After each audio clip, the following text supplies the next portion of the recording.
One day into office, the very first action that Roosevelt took was to close every bank in the country. Invoking an obscure provision of the 1917 Trading with the Enemy Act, designed to prevent gold shipments to hostile powers, he imposed a bank holiday until Thursday, March 9th. Simultaneously, he suspended the export or private hoarding of all gold in the United States. To the surprise of many, Americans adapted to life without banks remarkably well. The initial reaction was not chaos but cooperation. Storekeepers liberally extended credit, while doctors, lawyers, and pharmacists continued to provide services in return for personal IOUs. Harvard University allowed its students to obtain meals on credit. Across the country in El Paso, Texas, the First Baptist Church announced that personal promissory notes would be welcome in the Sunday collection plate instead of silver. Even taxi dancers at Manhattan's Roseland Dance Hall on Broadway agreed to take IOUs for the 11 cents that they charged per dance, provided their customers could produce bank books showing evidence of funds. More than 100 cities and towns, including Atlanta, Richmond, Knoxville, Nashville, and Philadelphia, issued their own scrip. The Dow Chemical Company coined magnesium into alternative coins. That prominent undergraduate newspaper, the Daily Princetonian, rose to the occasion by assuming the role of Central Bank of Princeton and issuing $500 of its own. Aftermath. Part 5. 1933 to 44. Currency, in denominations of 25 cents, which local merchants agreed to accept, a reflection of how adaptable and elastic the notion of money can be. Other places resorted to barter. In Detroit, the Colonial Department Store agreed to accept farm produce in exchange for goods. A dress went for 3 barrels of Saginaw Bay herring, 3 pairs of shoes for a 500-pound sow, and other merchandise went for 50 crates of eggs or 180 pounds of honey. In Manhattan, the promoters of the Golden Globe Amateur Boxing Tournament announced that fans would be admitted in return for anything assessed to be worth 50 cents. That night, the box office took in hats, shoes, cigars, combs, soap, chisels, kettles, sacks of potatoes, and foot balm. There were, of course, some disruptions. In Detroit, now in its 4th week without banks, merchants stopped extending credit, food disappeared from the shelves, and the city of Detroit defaulted on its bonds. In Reno, the divorce industry ground to a halt when women could not pay the filing fees. Tourists and traveling salesmen around the country found themselves stranded. In Florida, the American Express office agreed to cash checks up to a limit of $50 and was besieged by 5,000 tourists. The first official task for the new Secretary of State, Cordell Hull, was to placate the diplomatic corps in Washington, who argued that their money was entitled to immunity from sequestration and should be immediately released. The movie King Kong in its 2nd week played to half-empty theaters. Total box office receipts were down almost 50%. The biggest problem was not cash but change. Nickels for use on the subway and on trolley and bus lines were so scarce that an officer of the Irving Trust Company declared that a nickel famine was in effect. Suddenly, automats, where food was served from coin-operated vending machines and where a lot of coins changed hands, were besieged by women and mink desperate not for a meal, but for loose silver. On Sunday, March 5th, the day after the inauguration, William Wooden, the new Secretary of the Treasury, began organizing a team of experts to put together a bank rescue package. The diminutive Wooden, who had been the president of the American Car and Foundry Company, was a far cry from the austere Mellon. A Republican who had switched parties to support Roosevelt, he was as multifaceted as Charles Dawes of the Dawes Plan. An accomplished musician, having composed several orchestral pieces, including the Covered Wagon Suite, the Oriental Suite, and in honor of the inauguration, the Franklin Delano Roosevelt March, he liked to unwind at the office by playing the mandolin or strumming his guitar. Wooden quickly recognized that neither he nor his aides had the knowledge or experience to handle the situation alone. He managed to persuade none other than his predecessor as Secretary of the Treasury, Ogden Mills, and Mills's deputy, Arthur Ballantyne, to lead the bank rescue effort, even though Mills, who owned an estate in the Hudson Valley just 5 miles north of Roosevelt's home, Hyde Park, was no admirer of the new president. Later, he would become a very vocal critic of the New Deal. On the very last day of Hoover's presidency and his own tenure in office, Mills had prepared a draft, which now became the foundation of the Roosevelt Plan. Even Roosevelt's proclamation closing the banks in the country was based on a draft of a statement that Ballantyne had originally prepared for Hoover. The team's other principal player was George Harrison, who came down to Washington that Sunday. Realizing that any bank plan would have to pass muster with bankers, Wooden wanted someone who could be a bridge to Wall Street, and as a former outside director of the New York Fed, he knew Harrison well. He also very deliberately kept the group of presidential advisors with a reputation for being left-wing, men such as Adolph Burley, Rex Tugwell, and Raymond Moley, well in the background. During the next few days, as bankers came and went, the Treasury team, led by the trio of Wooden, Mills, and Harrison, considered and rejected numerous proposals. Some people wanted a nationwide issue of scrip, paper currency backed only by a government pledge. Others recommended that all state banks be incorporated into the Federal Reserve System. Yet others believed a federal government guarantee on all bank deposits was the solution. The president himself came up with the zaniest idea that all government debt, $21 billion, be immediately convertible into currency, in effect doubling the money supply at a stroke. By Thursday, March 9th, the Emergency Banking Act was ready to be submitted to Congress. Most of it was based on the original Mills proposal. Banks in the country were to be gradually reopened, starting with those known to be sound, and progressively moving to the shakier institutions, which would need government support. A whole class of insolvent banks would never be permitted to reopen. The bill also granted the Fed the right to issue additional currency backed not by gold but by bank assets. And it gave the federal government the authority to direct the Fed to provide support to banks. The legislation was supplemented by a commitment from the Treasury to the Fed that the government would indemnify it for any losses incurred in bailing out the banking system. This unprecedented package finally forced the Fed to fulfill its role as lender of last resort to the banking system. But to achieve this, the government was in effect providing an implicit blanket guarantee of the deposits of every bank allowed to reopen. For Harrison, the transformation was almost too much to believe, leaving him constantly beset by doubts. Only a week before he had been dealing with a president who seemed incapable of taking action. He now had to contend with a president who would try anything. As a protege of Benjamin Strong, Harrison believed fervently in what he called the separation of the central bank from the state, the financial equivalent of the separation of the powers in the political sphere. The new legislation would give the president unprecedented control over the federal. Harrison had also been taught that currency should be backed either by gold or liquid assets readily convertible into cash. The new law expanded the category of assets against which the Fed could lend, compelling it to print money. Harrison agonized against all kinds of junk, even the brass spittoons and old-fashioned country banks.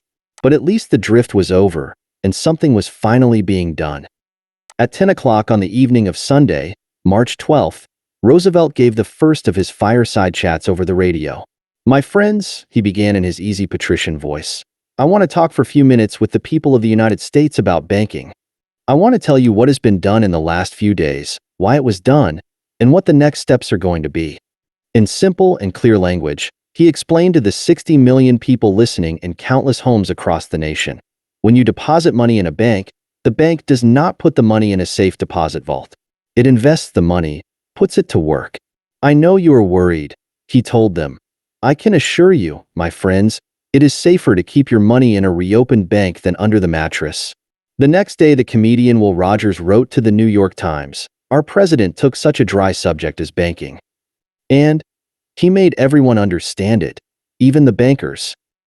As the first banks prepared to open on Monday, March 13th, no one could be sure what would happen. Many feared that after the measures restricting the convertibility of currency into gold, the panic might even continue and indeed become worse. As Harrison put it, "We had closed in the midst of a great bank run, and as far as we knew would reopen under the same conditions." That morning, long lines of depositors formed outside the reopened banks. But instead of taking their money out, they were putting it back in. The combination of the bank holiday, the rescue plan, and Roosevelt's masterful speech, "There is no way of distinguishing which was the more important," created one of those dramatic transformative shifts in public sentiment. As on other similar occasions where a new administration has taken charge in the middle of a crisis and introduced a radically new package of policies, for example, in Germany in November 1923 when hyperinflation was ended, or in France in July 1926 when Poincaré stabilized the franc, the mood of the nation changed overnight. On March 15th, when the New York Stock Exchange reopened after being closed for 10 days, the Dow jumped 15%, the largest move in a single day in its history. By the end of the first week, a total of $1 billion in cash, half of everything that had been pulled out in the previous 6 weeks, had been redeposited in banks. By the end of March, 2/3 of the banks in the country, 12,000 in total, had been permitted to resume business, and the currency hoard in the hands of the public had dropped by $1.5 billion. This was one more bitter pill for Hoover to swallow. A bank rescue plan introduced by Roosevelt, a man he despised, drafted by Hoover's own people on principles he had originally proposed, had in the space of a week restored confidence that had eluded poor old Hoover in 3 years of fighting the Depression. Raymond Moley would later write of that week, "Capitalism was saved in 8 days." He was only half right. The rescue plan may have saved the banking system, but the tasks of getting the factories across the country producing once again and of putting average Americans back to work still remained. Over the next 3 months, the celebrated first 100 days, Roosevelt bombarded Congress and the country with new legislation. On March 20th, Congress passed the Economy Act, which cut the salaries of public employees by 15%, slashed department budgets by 25%, and cut almost $1 billion in public expenditures. At the end of March, it approved the creation of the Civilian Conservation Corps to employ young men in flood control, fire prevention, and the building of fences, roads, and bridges in rural areas. In the middle of May came the Emergency Relief Act, and that same day Congress passed the Agricultural Adjustment Act, designed to push agricultural prices higher by controlling production and reducing acreage. The Tennessee Valley Authority was set up to build dams and construct public power plants.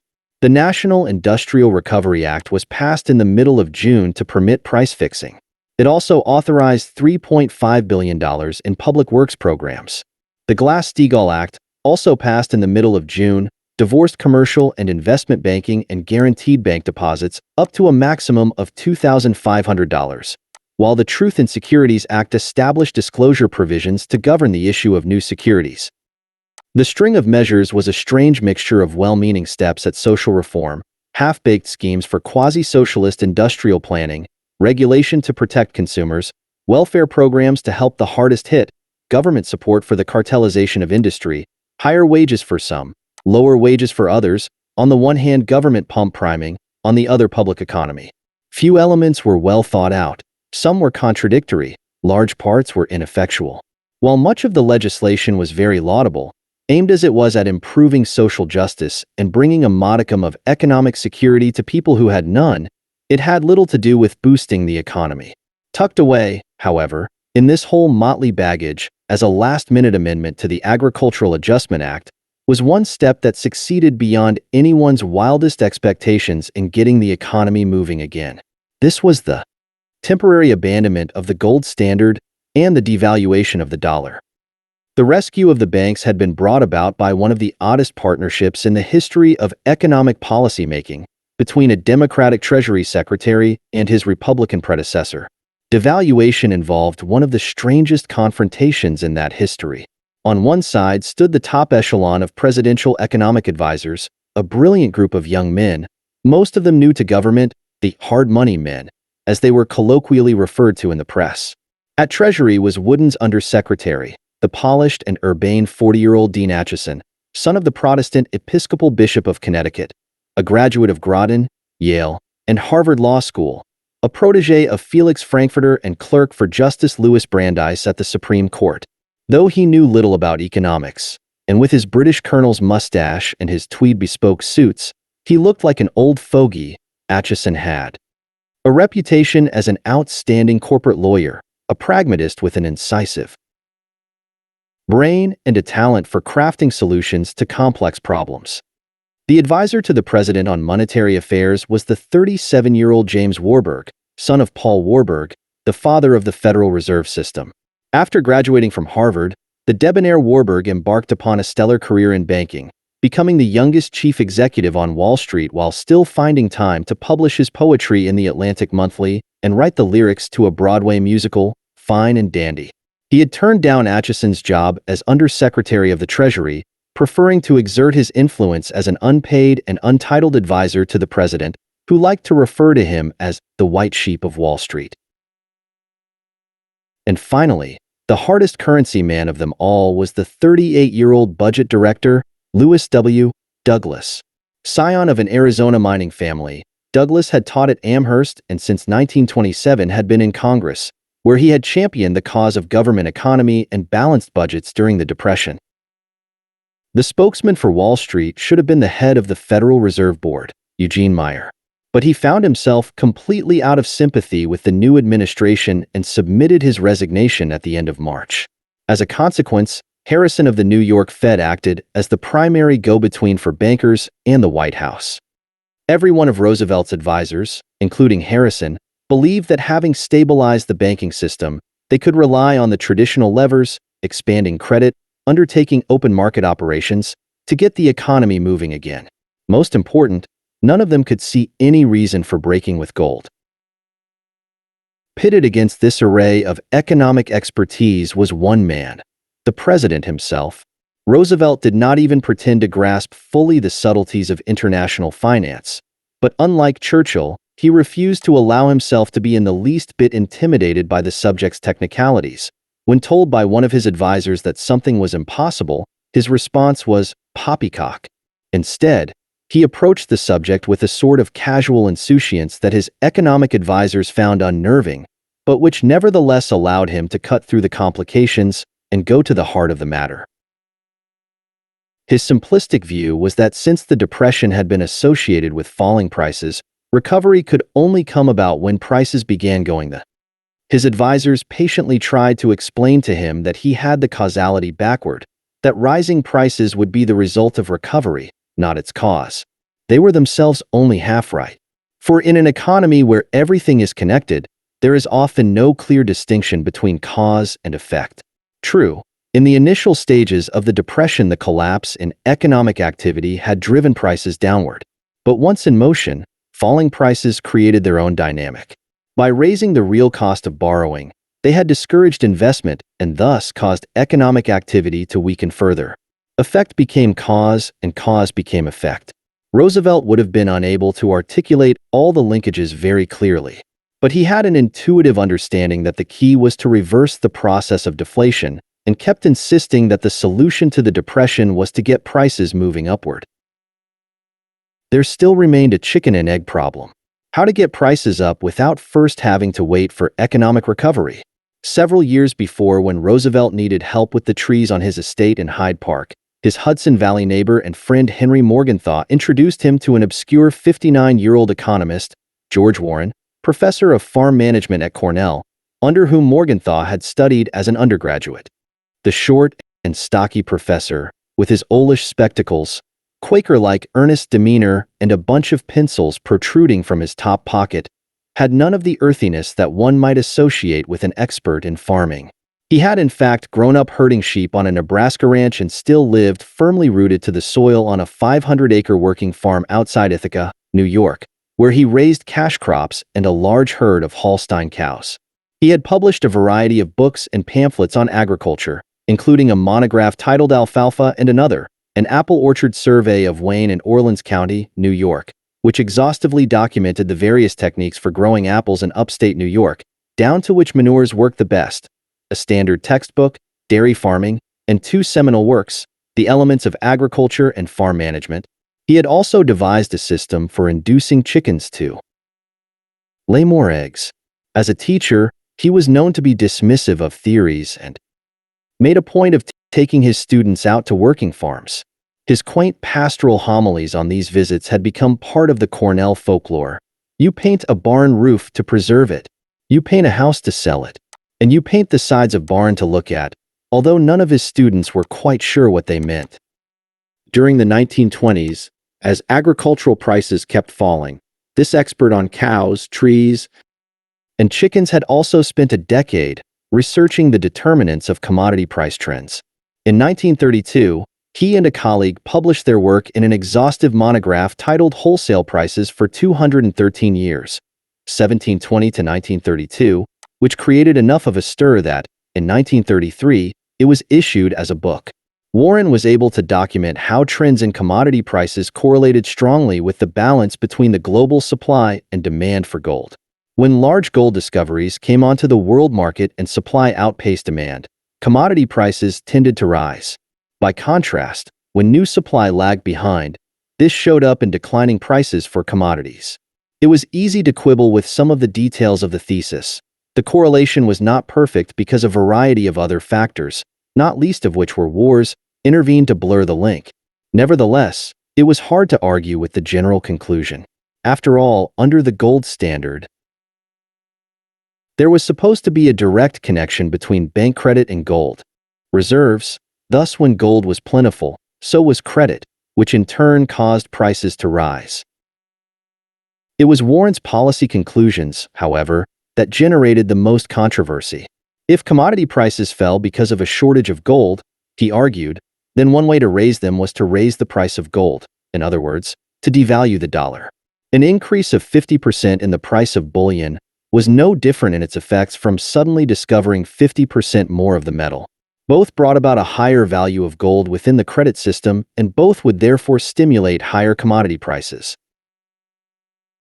It sounded simple, but to most of Roosevelt's economic advisors, talk of devaluation was plain blasphemy, smacking of the worst forms of repudiation. How was this different from the practice of clipping and debasing coins adopted by insolvent monarchs in the Middle Ages? Given its vast gold reserves, the United States had little reason to resort to this currency manipulation, which might threaten confidence in the credit standing of the U.S. government and even endanger rather than promote recovery. During the first few weeks of the administration, following the proclamation suspending gold exports on Roosevelt's first day in office, the currency situation remained in limbo. Secretary Wooden tried to reassure everyone that the United States had not left the gold standard, but the president was not so unequivocal. At his first press conference on March 8th, he joked with reporters, "As long as nobody asks me whether we are off the gold standard or gold basis, that is all right, because nobody knows what the gold basis or gold standard really is." On the evening of April 18th, he gathered his economic advisors in the Red Room at the White House to discuss preparations for the forthcoming World Economic Conference in London. With a chuckle, Roosevelt casually turned to his aides and said, "Congratulate me. We are off the gold standard." Displaying the Thomas Amendment to the Agricultural Adjustment Act, which gave the president the authority to devalue the dollar against gold by up to 50% and to issue $3 billion in greenbacks without gold backing, he announced that he had agreed to support the measure. At that moment, hell broke loose in the room, remembered Raymond Moley. Herbert Fayes, the economic advisor to the State Department, looked as if he were about to throw up. Warburg and Douglas were so horrified that they began to argue with the president, scolding him as if he were a perverse and particularly backward schoolboy.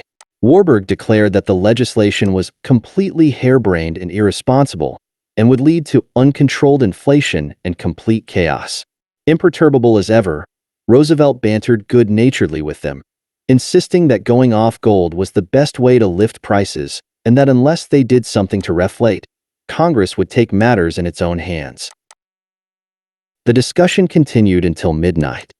Leaving the White House, a group of aides, Warburg, Douglas, Moley, and William Bullitt, a special assistant to the Secretary of State, having just been presented with what many of them viewed as the most fateful step since the war, were unable to sleep and continued the discussion in Moley's hotel room.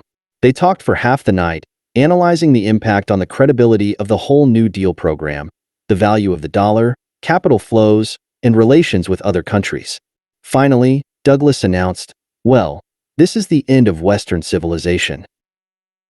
Roosevelt's decision to take the dollar off gold rocked the financial world. Most people could not understand why a country with the largest gold reserves in the world should have to devalue. It seemed so perverse. Indignant bankers lamented the loss of the one anchor that could keep governments honest. Bernard Baruch, the noted financier, went a little overboard though when he said that the move can't be defended except as mob rule. Maybe the country doesn't know it yet, but I think we may find that we've been in a revolution more drastic than the French Revolution.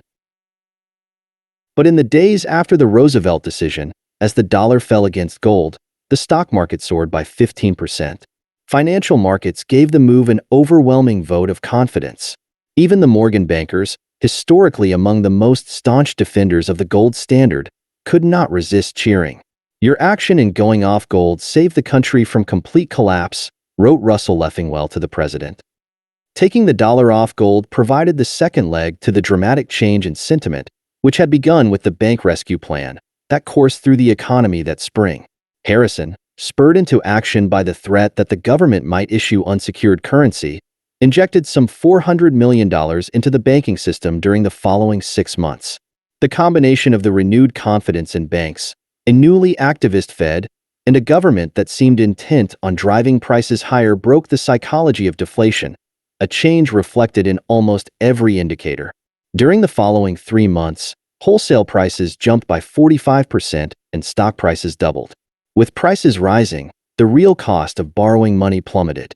New orders for heavy machinery soared by 100%, auto sales doubled, and overall industrial production shot up 50%.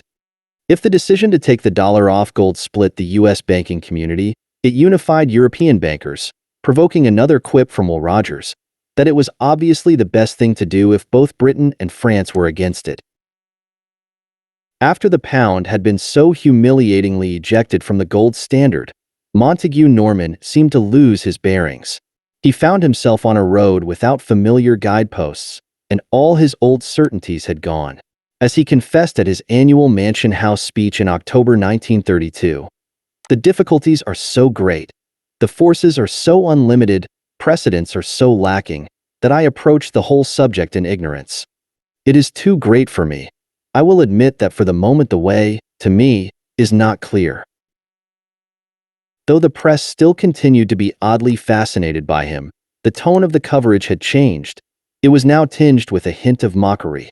When he came to the United States in August 1932, Time magazine described him as a handsome, fox-bearded gentleman with a black slouch hat and the mysterious manner of the chief conspirator in an Italian opera. The New York Times scolded him for his penchant for mysterious comings and goings, his acceptance of the alias Professor Clarence Skinner to mask what purported to be a simple vacation, and his affectation of the role of international man of mystery. When he dropped the pseudonym on his visit to the United States the next year, the New York Post could not help poking fun. "Deport the blighter. We have a bone to pick with Montague Norman, Governor of the Bank of England. He has enjoyed American hospitality for several summers, and his visits have provided copy for the press during the doldrums. Not because the American public is interested in the Bank of England, but because Mr. Norman had the bright idea of traveling incognito as Professor Skinner. Mr. Norman, Governor of the Bank of England, is worth a paragraph. But Mr. Norman, Governor of the Bank of England, traveling as Professor Skinner, commanded reams of copy. It suggested plots. It conjured up visions of international cabals. We regard Montague C. Norman lands in New York under his own name as a threat to an established American institution. How much longer must we suffer the machinations of international bankers?" Though Norman no longer dominated the stage of international finance, most of his colleagues remarked on how much easier he was to deal with. The reason was revealed on January 20th, 1933. The press uncovered that he had applied to the Chelsea Registry Office for a marriage license. The next day, to the great bemusement of all London, he was married at the age of 61 to the 33-year-old Priscilla Worsthorne. Born into an old aristocratic Roman Catholic family, she had been married once to a rich and indolent Belgian émigré, Alexander Coke de Gourind, who had adopted the anglicized name of Worsthorne.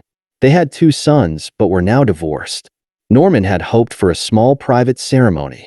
Instead, the Chelsea Registry Office was mobbed by reporters, and the newly married couple had to make a getaway by the back door and through an almshouse. Later that afternoon, to avoid the paparazzi, they escaped Thorpe Lodge by climbing over the back garden wall. The week that Roosevelt took the dollar off gold, Norman was away in the Mediterranean on a belated honeymoon. On his return to London the following week, no one could tell him what was going on. Even Harrison was able to provide only a little direction, telling Norman on the phone that he had been taken completely by surprise by the dollar devaluation. He himself was having to rely on the newspapers for information on currency policy, which as far as he could tell was being decided by the whims of the brain trust in the White House. With the president's hands on the lever, the Fed itself was now completely in the dark as to what our policy is or is to be. Meanwhile, Meyer had resigned from the Fed board, which was now hardly functioning, and Morgans was supporting the president's inflation policy. It was hard for Norman to know how to respond. However much he longed for the certainties of the gold standard, he had to admit that going off gold had worked for Britain. The country had benefited enormously from the 30% fall in the pound. The sinking currency had insulated the local economy from the worldwide chaos of late 1931 and 1932. While prices in the rest of the world had fallen 10% during 1932, in Britain they actually rose by a couple of percentage points. Moreover, once the need to keep the pound pegged to gold had been removed, Norman had been able to cut interest rates to 2%. The combination of the end to deflation, cheap money at home, and a lower pound abroad, making British goods more competitive in world markets, touched off an economic revival. Britain was thus the first major country to lift itself out of depression. Norman, however, drew a distinction between the situation of Britain, which had been forced off gold by its weak international position, and the situation of the United States, which with its enormous bullion reserves could play the leadership role in the world economy. He feared that the United States was now abdicating that position, that the dollar devaluation might be a first predatory step in a full-scale currency war as countries tried to weaken their exchange rates in order to steal markets from one another, and that the world might be entering a period of monetary anarchy. While Norman was worried about what the dollar move might mean for Britain, he at least shared Roosevelt's belief that falling prices were the cause of the Depression. Clement Moret, the governor of the Banque de France, saw the world in very different terms. For France, the last major power still clinging to gold, the fall in the dollar was a disaster. By undervaluing the franc during the 1920s and thus undercutting its competitors in world markets, France had managed to sidestep the collapse of the world economy in 1929 and 1930. It was now having the tables turned on it. It had been hit hard when sterling was knocked out of the gold standard in 1931. The U.S. devaluation compounded the problem. France now risked being left stranded as the highest cost producer of all the major powers in the world. Moret, however, refused to subscribe to the view that the solution was to inject more money into the system. For him, the source of the world's economic problems was a lack of confidence brought on precisely by too much experimentation with money.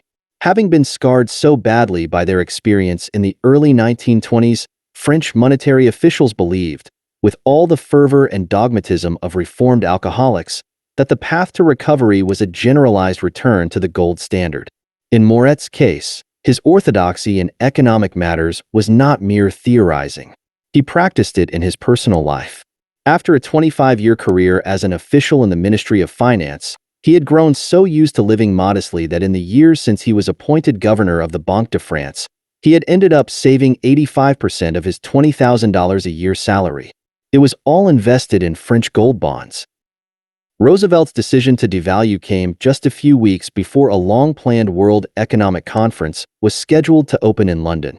It had originally been conceived under Hoover, who, believing that the Depression originated with international problems, thought that a global conference might be the answer.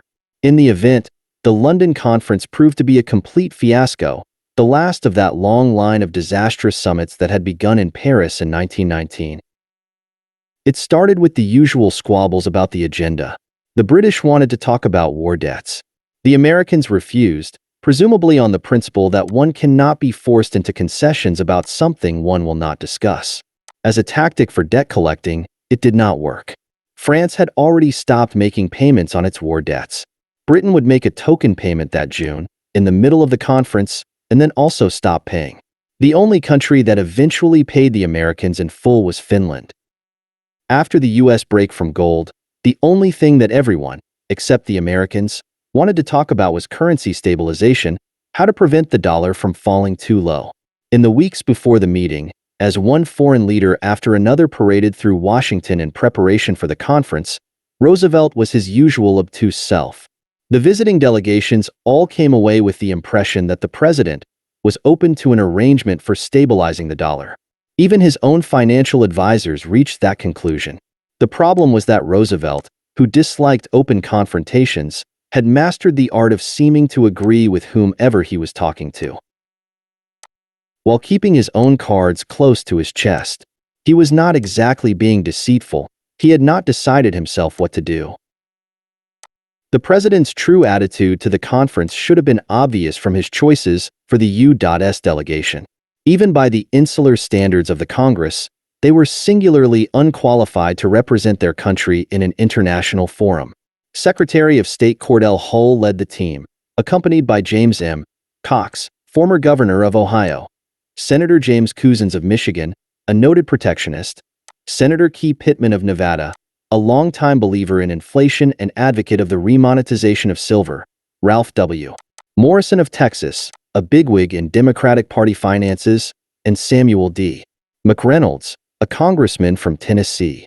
None of them had ever been to an international conference before, most of them knew little or nothing of economic matters, and 3 were isolationists convinced that the whole exercise was bound to fail. The conference opened on June 12 in the Geological Museum in South Kensington. Of the 67 nations invited, all but one accepted, poor little Panama replied that it had insufficient funds to pay for its delegates. Attending the conference were 1 king, Faisal of Iraq, 8 prime ministers, 20 foreign ministers, and 80 other cabinet members and heads of central banks. Even Foreign Commissar Maxim Maximovich Litvinov of the Soviet Union, which had almost completely cut itself off from the world economy, decided to attend.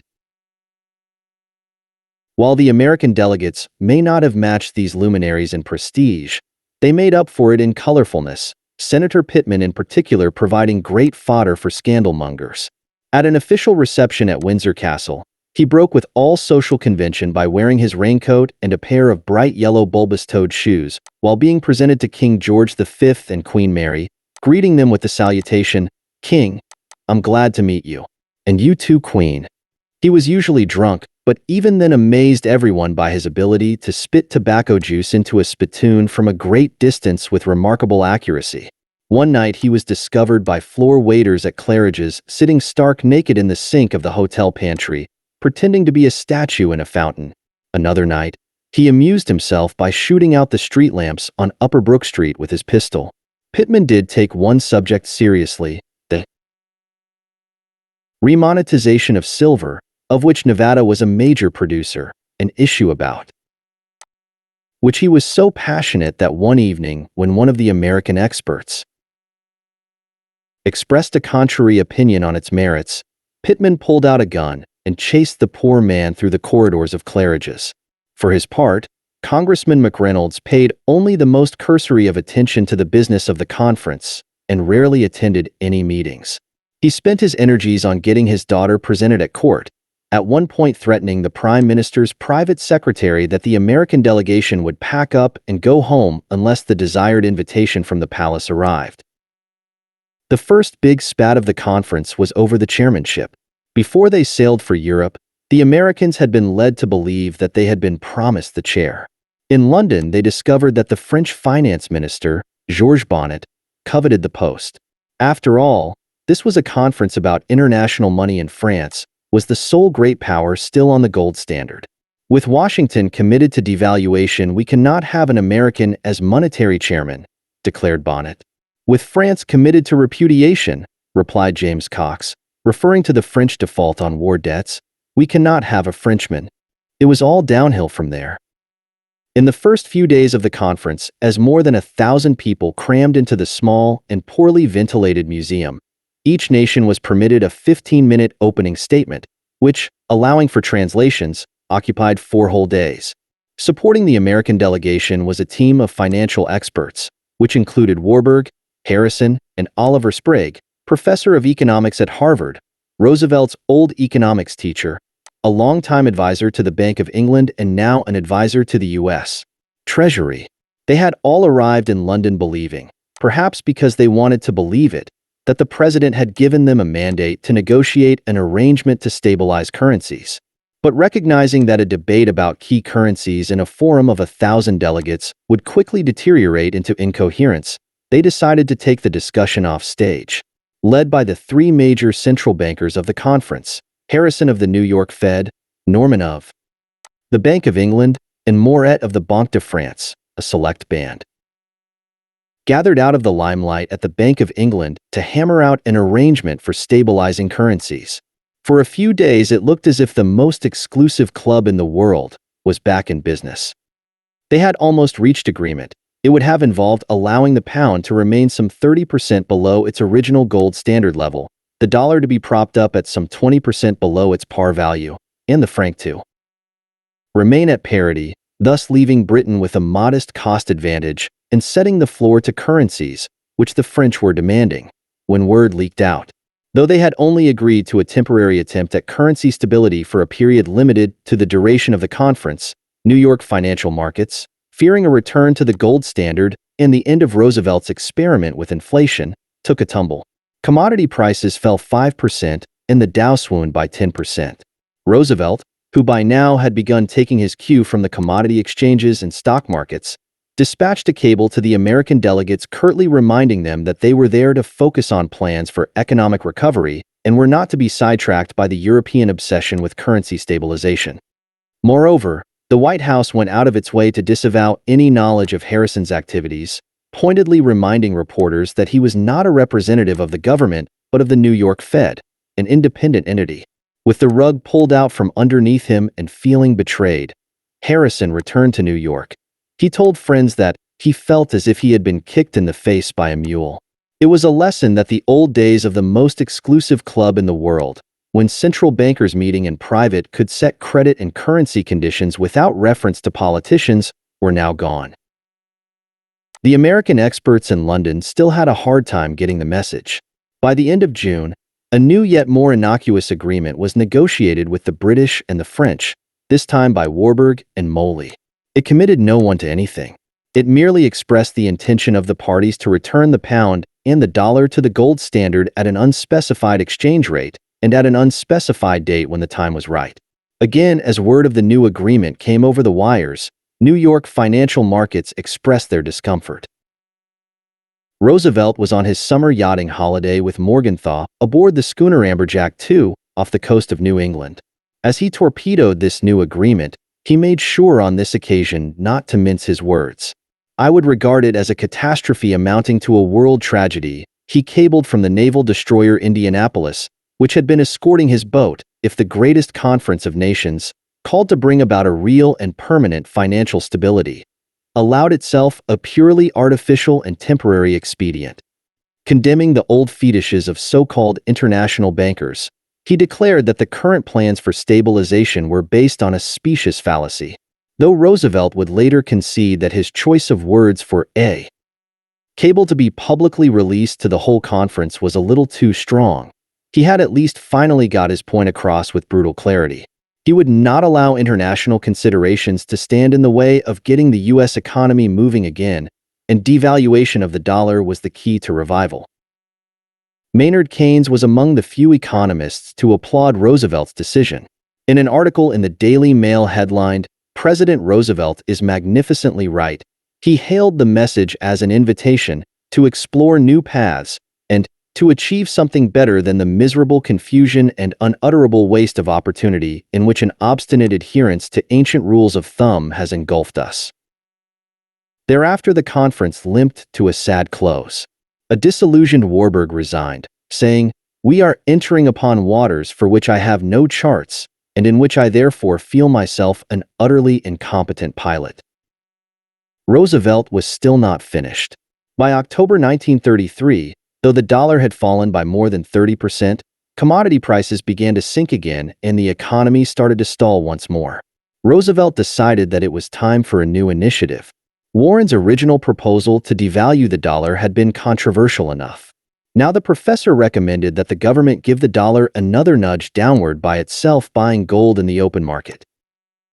On October 22nd, Roosevelt told the country in another of his fireside chats, Our dollar is altogether too greatly influenced by the accidents of international trade, by the internal policies of other nations, and by political disturbances in other continents. Therefore, the United States must take firmly in its own hands the control of the gold value of the dollar. Whereas the first fireside chat had brought clarity to a complex issue, this one was a masterpiece of obfuscation. The following day, the government started to buy gold. Every one of the president's economic advisors was opposed to the policy. Secretary Wooden had fallen fatally ill with cancer, and Undersecretary Acheson was acting for him. Though the punctilious Acheson believed that the new policy was in fact against the law, he decided to sit on his objections temporarily in the hope of heading off even worse policies. Even so, he was contemplating resigning when Roosevelt, falsely suspecting that he might be the source of newspaper leaks critical of the gold purchases, fired him. In a surprise appointment, Henry Morgenthau, the man who had first brought George Warren to Washington, became acting Secretary of the Treasury. In the following weeks, Professor Sprague also resigned from the Treasury, no doubt disappointed at his former student's failure to grasp the fundamentals of monetary economics. Every morning at 9 o'clock, Morgenthau, Jesse Jones, the head of the RFC, and George Warren would meet with the president over his breakfast of soft-boiled eggs to determine the price of gold for that day. They began at $31.36 an ounce.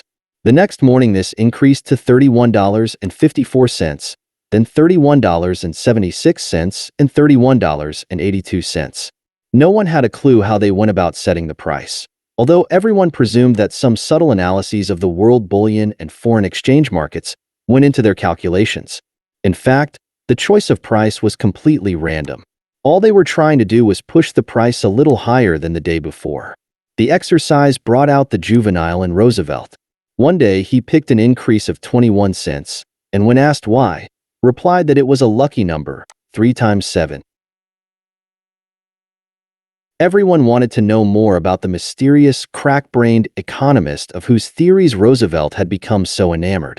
Much to the dismay of the publicity-shy Warren, his face appeared on the cover of Time magazine. Reporters finally managed to track down the elusive professor who had taken leave from Cornell. He was living at the Cosmos Club in Washington and worked from an office in the Commerce Building with an unlisted phone number. There were no files in the office. He carried all his research in his briefcase and slipped in and out of the White House through one of the side entrances. Anyone knocking at the door would be greeted with a cry, "Not in." As the bridge between the government and the markets, it was Harrison at the New York Fed who actually had to buy the gold.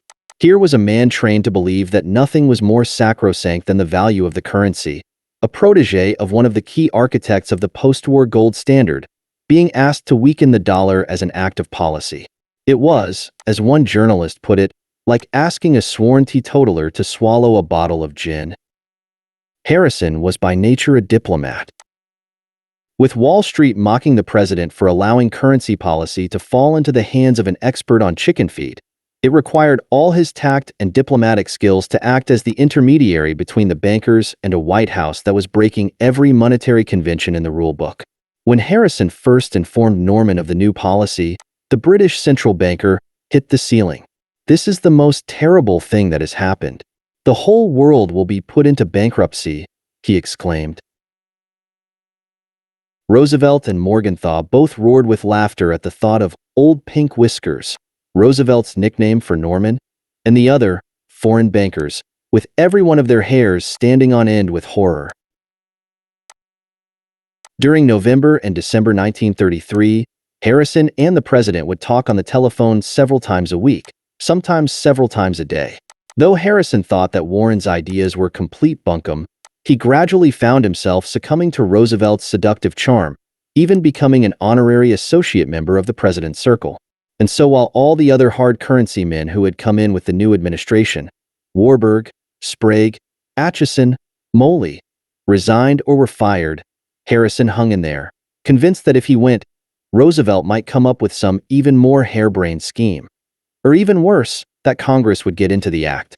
And he feared the inflationists in Congress more than Roosevelt's predilection for wacky ideas. The 3-month interlude in which Roosevelt spent his breakfast hours managing the world's gold price represents one of the more bizarre episodes in the history of currency policy. It undermined the dignity of the office of president and diminished respect for him abroad. Even Maynard Keynes, who was in favor of managed currencies, dismissed the exercise as the gold standard on the booze. But at least the dollar staggered in the right direction. By the end of the year, Roosevelt had begun to tire of the game, and in January 1934 he agreed to stabilize gold at $35 to the ounce. The dollar had now been devalued by over 40%, and while the high priests of Wall Street had prophesied chaos, Roosevelt's instincts were vindicated. Devaluation changed the whole dynamic of the economy. This worked in two ways. First, as Warren had predicted, the fall in the dollar did get prices moving upward by roughly 10% per annum. Once prices began rising, the burden of interest payments and the real cost of money were automatically reduced, making businesses more willing to borrow and consumers more ready to spend. By thus shaking the country out of its funk, the dollar move reversed expectations out of their vicious and self-fulfilling downward spiral into a virtuous circle pointing the other way. For as the economy developed momentum, the recovery fed on itself. Devaluation not only changed the dynamic of spending, it also supplied the fuel to power those expenditures. In the 4 years after 1933, the value of gold held by the Fed almost tripled to $12 billion, in part due to the higher value of the existing stock of gold, in part to new inflows of gold from abroad. Over $5 billion of additional bullion arrived in the country. Some of this was drawn from other central banks, but most came from the ground, as the higher price spurred the mining industry. Worldwide gold production added almost $1 billion a year to world reserves. A high fraction of this additional liquidity went into building up the reserves of banks, which, scarred by the years from 1931 to 1933, took a long time to regain their nerve. Nevertheless, there was enough money flooding through the system that it percolated though to the rest of the economy. As a consequence, during Roosevelt's first term, U.S. industrial production doubled and GDP expanded by 40%, the largest peacetime increase in economic activity in a presidential term. The expansion did not occur in a straight line and was not uniform. Confidence was still fragile and recovery thus subject to fits and starts. Investment did not rebound as much as consumption. For many of the New Deal policies to support wages hurt both profits and general business confidence. The economic indicator, which took the longest to recover, was employment. Even while production doubled in 4 years, the number of unemployed remained stubbornly high. By 1936, there were still 10 million men without jobs. Again, many of Roosevelt's measures to boost prices or wages by government fiat raised the cost of hiring workers and hampered recovery. Because the contraction had gone so deep, it still took 10 years for the economy to regain its old trend. While the rebound was powered by an abundance of money at low interest rates, the Fed found itself ejected from the driving seat. Having made such a mess during the collapse, it had lost whatever prestige it once possessed. In 1935, Congress passed a banking act designed to reform the Federal Reserve. Authority for all major decisions was now centralized in a restructured board of governors. The regional reserve banks were stripped of much of their powers, and responsibility for open market operations was now vested in a new committee of 12, comprising the 7 governors and a rotating group of 5 regional bank heads, renamed presidents.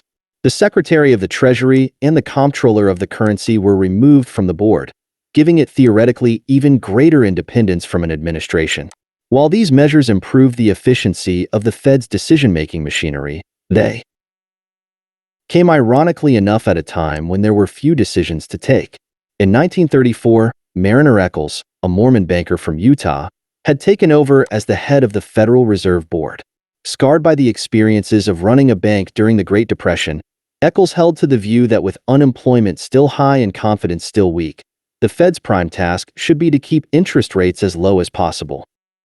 Though the New York Fed lost much of its clout and was now overshadowed by the board in Washington, George Harrison soldiered on as its president for another 8 years. In 1941, he left to become the chief executive of the New York Life Insurance Company. During World War II, he was asked by his old friend Henry Stimson, now Secretary of War, to become his special assistant for matters related to the Manhattan Project. He served on the interim committee, a secret high-level group formed in May 1945 to examine problems related to the creation of the atomic bomb and to advise on its use against Japan. On July 16th, after the successful detonation of the world's first nuclear device in the New Mexico desert, it was Harrison who was the author of the now famous cable to Secretary Stimson and President Truman at Potsdam. Operated on this morning. Diagnosis is not complete, but results seem satisfactory and already exceed expectations. After the war, he returned to the New York Life Company. Like so many central bankers, he married late, at the age of 53, to Mrs. Alice Grayson, widow of his old friend Admiral Grayson, who had been Woodrow Wilson's doctor and accompanied him to the Paris Peace Conference. Harrison died in 1958 at the age of 71. 22. The Caravans Move On. 1933 to 44. If a man will begin with certainties, he shall end in doubts. But if he will be content to begin with doubts, he shall end in certainties. Francis Bacon. Breaking with the dead hand of the gold standard was the key to economic revival. Britain did so in 1931 and began its recovery that year. The United States followed in March 1933, and that proved to be the low point in its depression. France hung on to its link with gold for the longest. In 1935, Clement Moret was fired as governor of the Banque de France for resisting government measures to utilize its gold reserves to expand credit. Only in the following year did France finally abandon the gold standard. It was thus the last of the major economies to emerge from depression. The exception to this pattern was Germany. After the summer 1931 crisis, it defaulted on reparations and introduced exchange controls, but it never officially left the gold standard. Still obsessed by an archaic fear of inflation, a carryover from 1923, and despite having no gold reserves, Germany decided to act as if it were still on gold, nailing itself to a sort of shadow standard and thereby foregoing the benefits of a cheap currency. When Britain devalued the pound in September, German foreign trade completely collapsed. The continued economic slide in 1932 precipitated even more political turmoil. In May 1932, Brüning was turned out of office by a right-wing cabal. The following month, France and Britain, finally recognizing that it was impossible to squeeze any money out of Germany in the current environment, formally agreed to forgive all reparations. In the 14 years since these had first been imposed, the Allies, who had once demanded $32 billion and had settled on $12 billion, had succeeded in collecting a grand total of $4 billion from their old enemy. Brüning was replaced by Franz von Papen, an ex-cavalry officer from an impoverished aristocratic family who had married into wealth and whose only talent was his horsemanship. In August, he called new elections, in which the Nazis won 230 seats, more than double their previous representation, making them the largest party in the Reichstag. But President von Hindenburg was not yet ready to invite the Bohemian corporal, as he referred to Hitler, to become chancellor. In 1931, Hjalmar Schacht had been interviewed by the American journalist Dorothy Thompson. If Hitler comes to power, the Nazis can't run the country financially, economically. Who will run it? She asked. I will, replied Schacht. The Nazis cannot rule, but I can and will rule through them. It had become clear to him, even then, that it was only a matter of time before Hitler would become chancellor.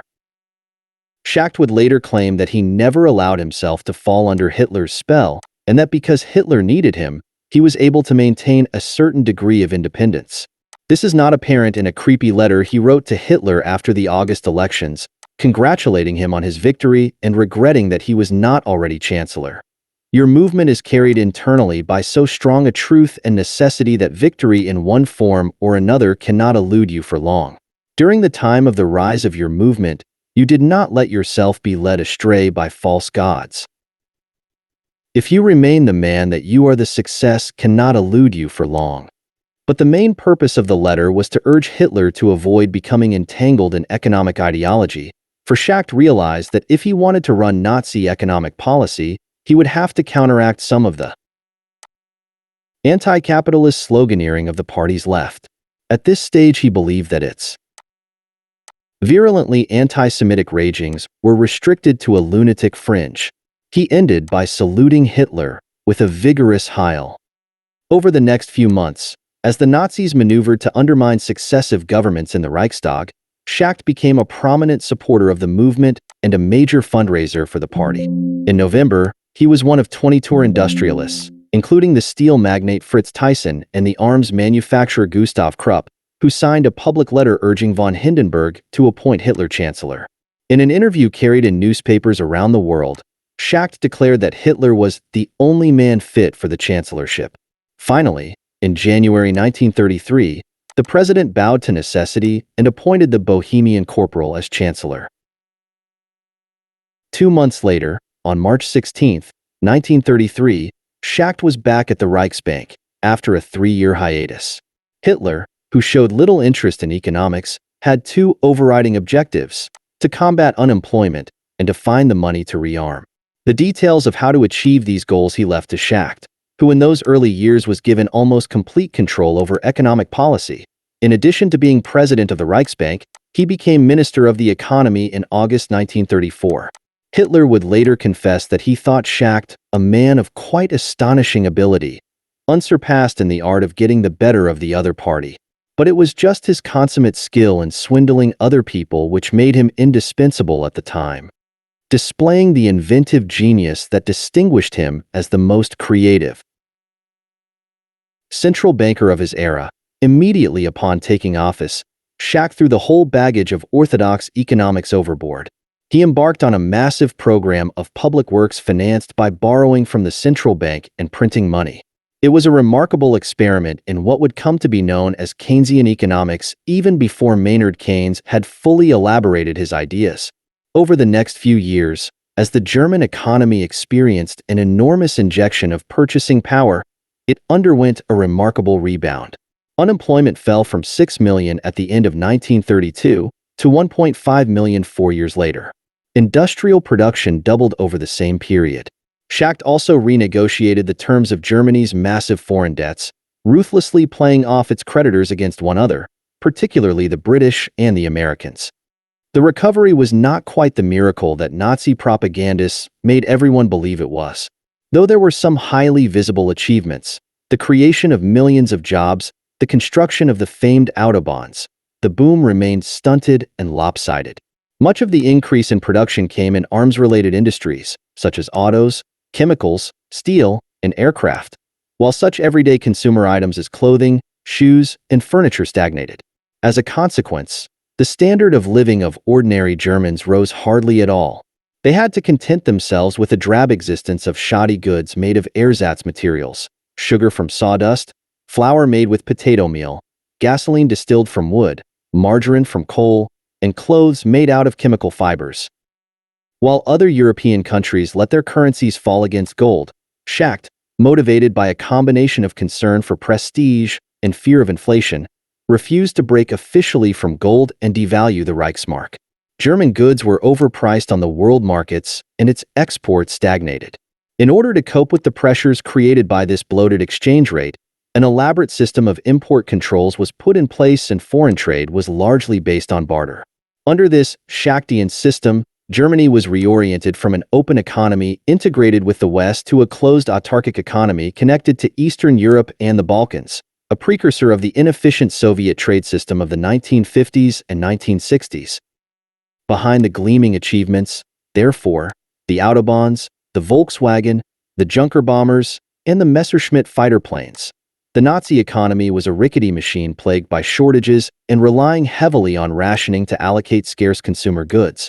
Once such a strong believer in an open Germany integrated with the West, justified himself by arguing that he had been driven to the policy of hunkering down and looking inward by a deranged international system. The whole modern world is crazy. The system of closed national boundaries is suicidal.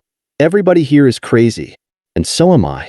5 years ago, I would have said it would be impossible to make me so crazy, but I am compelled to be crazy. When he first came to power, Schacht used to say that he would be willing to make a pact with the devil in order to restore German economic strength. By the late 1930s, he began to fear he had done just that. He never joined the Nazi Party nor did he become a member of Hitler's inner circle. But as the regime's abuse of power mounted, he found himself increasingly at odds with the direction of those who ran it.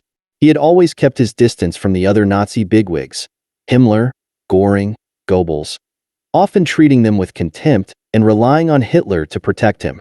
Now he came into open conflict with them, especially over corruption. On the Berlin cocktail circuit, the rumor was that Schacht had the banknotes issued to the ministries controlled by Göring, Goebbels, and Himmler marked, thus enabling him to track how much ended up in foreign accounts. He was increasingly heard referring to the Nazis as a bunch of criminals and gangsters, and even calling Hitler a cheat and a crook. Schacht was not above exploiting the popular irrational hatred and suspicion of Jews by peppering his speeches with anti-Semitic remarks. Nevertheless, he fought against many of the regime's more extreme policies against Jews, not so much on moral grounds as out of the pragmatic fear that they were harming the economy.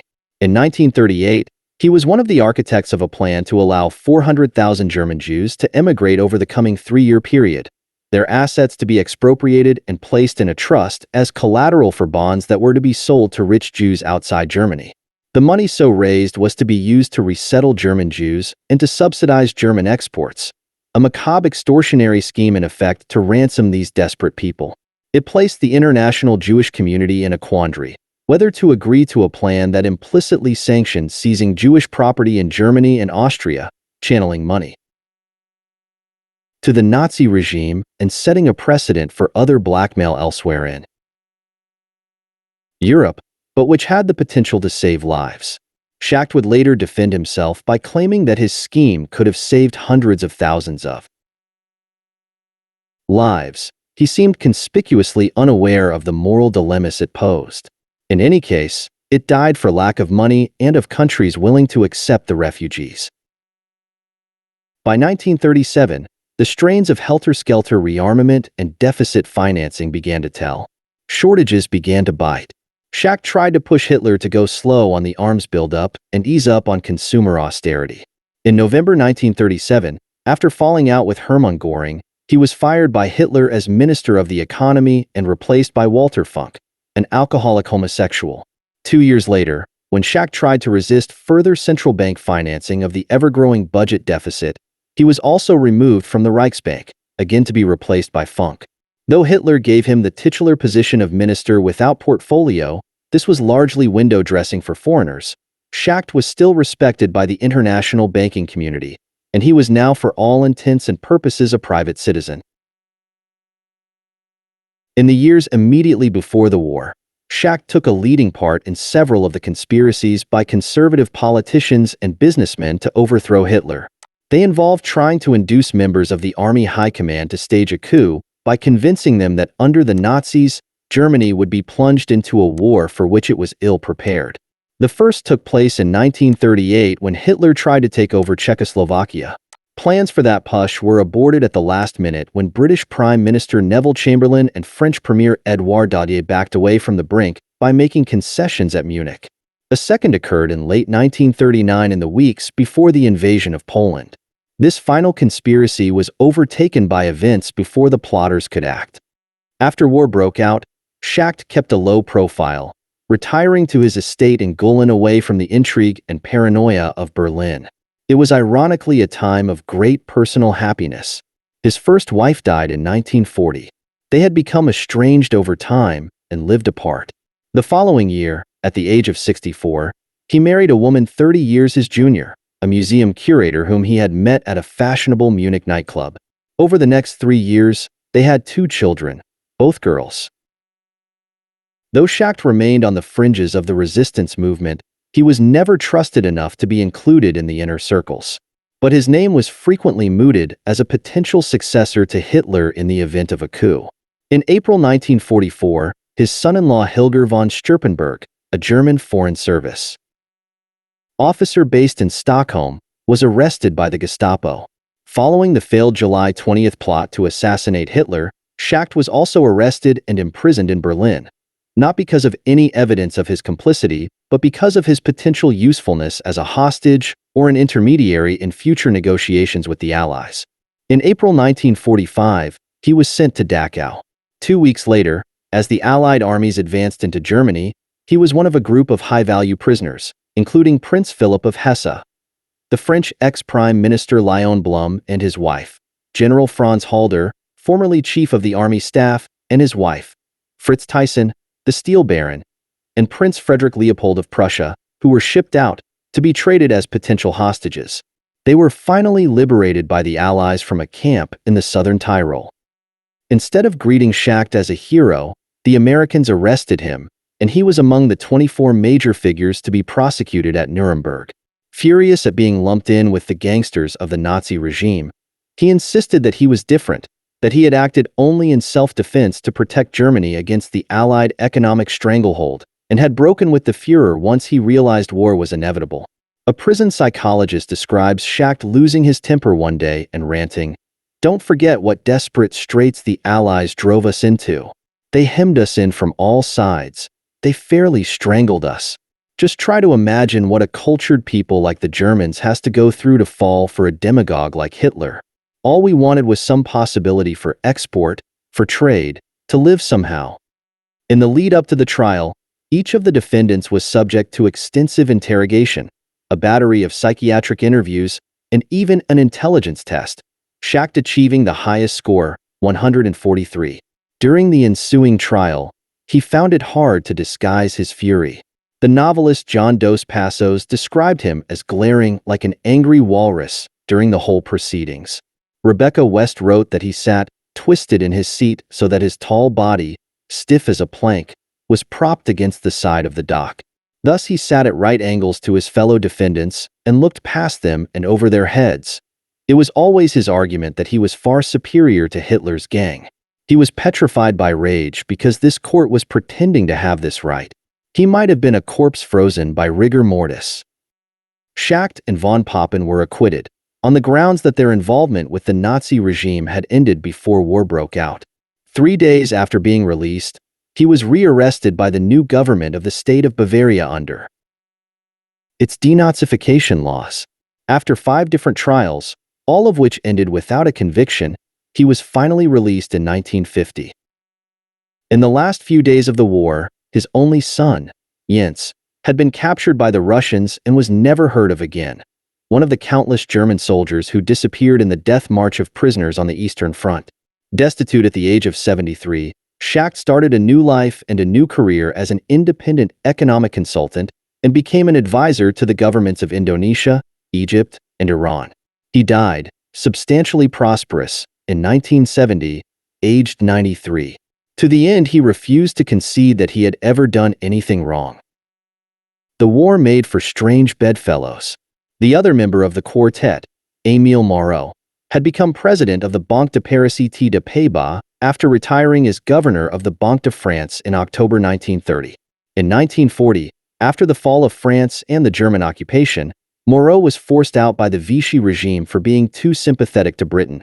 The ultimate irony for a man who at the peak of his career had done his best to undermine British dominance in finance. Horrified at the social and ideological conflicts by which France was riven in the 1930s, Moreau became progressively more disillusioned with French Republican politics and parliamentary democracy. He could not support the left, and the right was becoming more fascist by the day. Instead, he became a royalist, a quixotic commitment. Royalists were a fringe group. One poll found less than 6% of the French believed that the monarchy had any role whatever to play in the politics of the country. In 1935, he took on the position of secretary to the pretender to the throne, Jean d'Orléans, Duc de Guise, great-grandson of Louis Philippe, the liberally inclined king of France from 1830 to 1848. The law of exile passed in 1886 prohibited the heirs of former French dynasties from entering France, and Moreau acted as the Duke's liaison in France. In 1940, when Jean d'Orléans died, his son Henri, Comte de Paris, succeeded as pretender.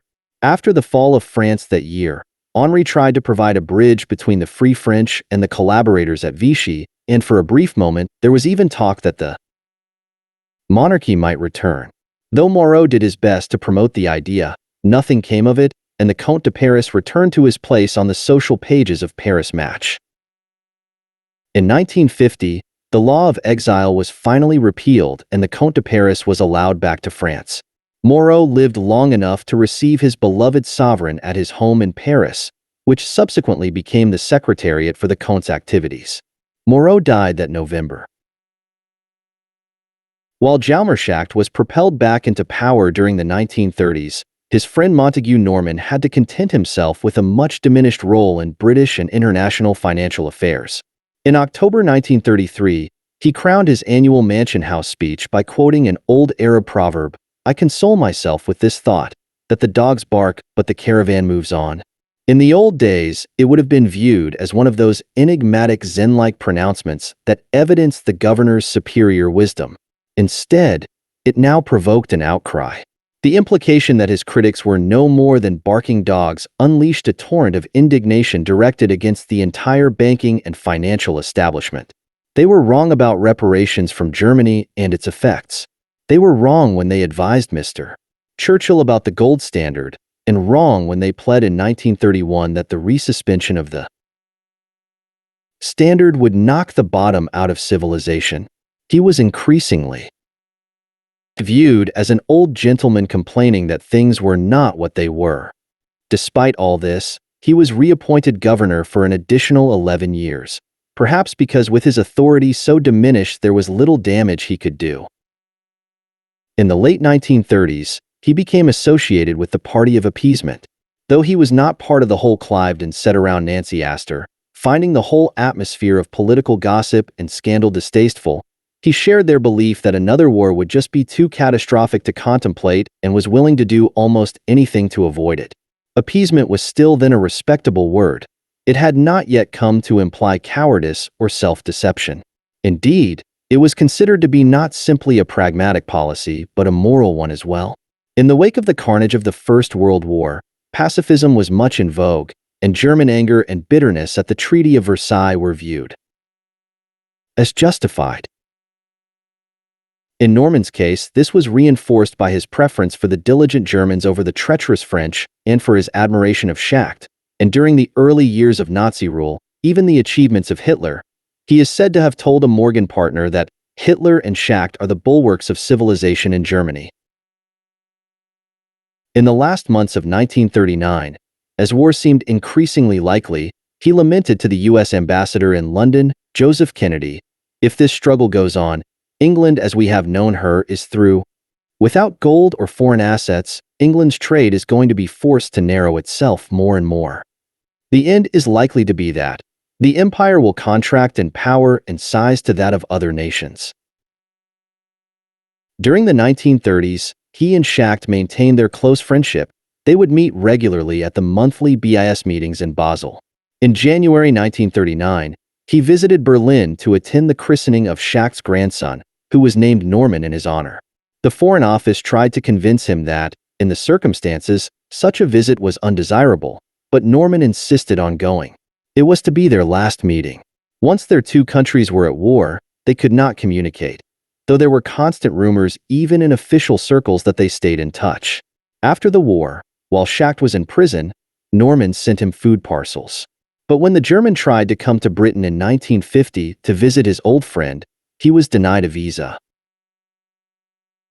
In 1944, during a bad fog, Norman tripped over a large granite stone at his country cottage, and after grazing his leg, developed an infection that spread to his brain. Though he recovered after an operation, his health was now seriously impaired, and he was finally persuaded at the age of 73 to retire as governor. He was elevated to the peerage that year as Lord Norman of St. Cleer, the name of the village in Kent where his grandfather's house was located, and which he had inherited from his uncle. He spent most of his last years there as an invalid. He died in 1950. Norman himself provided the most poignant assessment of his own career. In 1948, he wrote, "As I look back, it now seems that, with all the thought and work and good intentions, which we provided, we achieved absolutely nothing. Nothing that I did, and very little that old Ben did, internationally produced any good effect, or indeed any effect at all except that we collected money from a lot of poor devils and gave it over to the four winds." After 1931, as Norman's star fell, that of Maynard Keynes rose. Before the breakup of the gold standard, Keynes had been the maverick. After the rupture, he was increasingly acknowledged to have been right not simply about the gold standard, but about almost every one of the battles in which he had been engaged during the previous decade. German reparations had now been cancelled, France and Britain had defaulted on war debts, and the two major central banks, the Bank of England and the Fed, had embraced a policy of keeping money deliberately cheap. With the world economy still stuck in the Depression, Keynes took a step back from public life and began work on a new theoretical book, an attempt to understand the causes of mass unemployment. Some of the driving forces behind the Depression, such as the collapse in Germany, could be explained by country-specific factors, for example, reparations and the overhang of foreign debt. But the United States had suffered none of these problems. It was a creditor country and had ample gold reserves. That it too had been hit by a downturn as deep, in some respects deeper, as that in Europe remained a mystery. Keynes wanted to understand how an economy could get stuck in such a severe slump and what might prevent conventional corrective forces, cuts in interest rates, for example, from working. He drew on many of the same themes that had informed much of his previous work: the pervasive effects of uncertainty, the ways in which the financial system could short-circuit the normal operations of the economy, the inherent instability caused by fluctuations in confidence. The book was not completed until late 1935 and was published in February 1936 as The General Theory of Employment, Interest, and Money. By the time it came out, Britain, the United States, and Germany were all on the road to recovery, and the book itself did not have much impact on immediate government policy. Nevertheless, it was to be Keynes's masterpiece. While it was not universally accepted and indeed remained bitterly disputed for many years, it transformed the understanding of the modern monetary economy and still today provides the foundation for much of the government and central bank's management of the system. A year after the general theory was published, in the spring of 1937, Keynes suffered the first of his many heart attacks.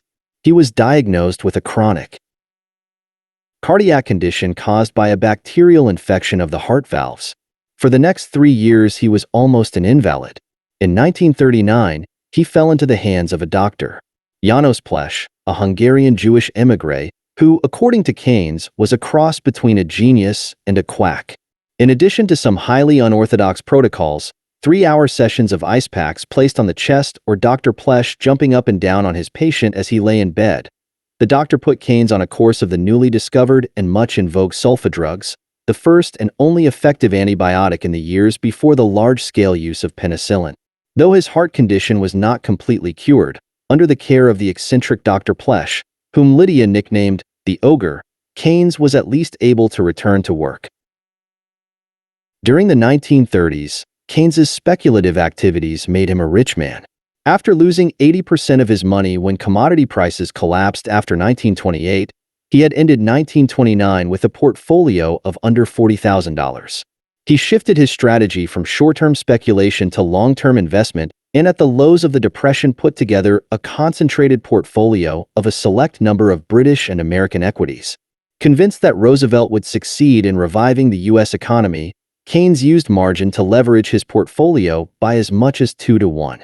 By 1936, his net worth was close to $2.5 million, the equivalent today of $30 million. Though the bear market of 1937 more than halved this, by 1943 it had recovered to $2 million. By the late 1930s, Keynes was the most famous economist in the world and a pillar of the British establishment. He was elevated to the peerage in 1941 as Lord Keynes of Tilton, and much to the amusement of his Bohemian Bloomsbury friends, was to be found regularly in attendance at the House of Lords. He was even invited to be a director of the Bank of England by his old opponent, Montague Norman. While they continued to disagree, "I do enjoy these lunches at the bank." Montague Norman, always absolutely charming, always absolutely wrong, he remarked after one of his regular weekly meetings. It was now Keynes's ideas that were in the ascendancy. When the Second World War broke out in Europe, Keynes became an unpaid economic advisor to the Chancellor of the Exchequer. Within a short time, he was Britain's principal wartime economic strategist. Determined to avoid a repeat of the mistakes of the First World War, which had largely been financed by printing money, Keynes designed the framework for paying for this war without as much recourse to inflation. He also acted as the principal negotiator for Britain with the Americans over the scope terms, and conditions of Lend-Lease. In 1942, he turned his attention to planning for the post-war world. After the First World War, central bankers had tried to recreate the golden age before 1914, to which they looked back so nostalgically. Keynes, in putting together his plan for a new international monetary system, had no such illusions. No one, least of all him, looked back except with horror to the chaos of the 20s and 30s. In developing his ideas for the post-war world, Keynes sought to create an international financial system based like the gold standard on rules while tempering its rigidity. His plan called for currencies to be pegged but adjustable. In contrast to the gold standard, under which currency values were supposed to be immutable fixed points, countries would be allowed to alter the value of their currencies when their economic circumstances changed. He was determined to avoid the need for the sort of straitjacket policies of the 20s and 30s when Germany and Britain had been forced to hike interest rates and create mass unemployment to protect currency values that were in any case unsuitable. A second element of the plan was an international central bank. In order to avoid the chronic shortage of gold reserves that had prevented the global financial system from functioning smoothly between the wars, Keynes proposed creating an institution that would lend money to countries in need on a temporary basis, rather like an overdraft facility at a bank.